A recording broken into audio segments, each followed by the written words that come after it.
environmental movement and response to that in modern day, a lot of the climate space has been primarily, I want to definitely recognize this, has been a very middle class, upper and middle class white led movement, and has been very kind of one against the other. You're hurting the environment, we're trying to protect the environment, and that's kind of been the tone, I would say, and the perspective of it since, you know, the 60s, 70s until I would say recently in the last maybe 5 years, when we're seeing a lot of these coalitions now coming together and a lot of different perspectives.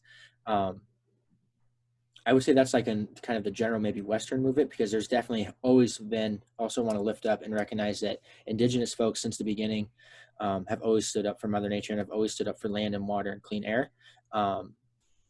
And people of color have always been on the front lines and impacted by this and have always said something about it, but necessarily haven't had their concerns heard. So I do want to take some space to recognize that as well. Mm-hmm.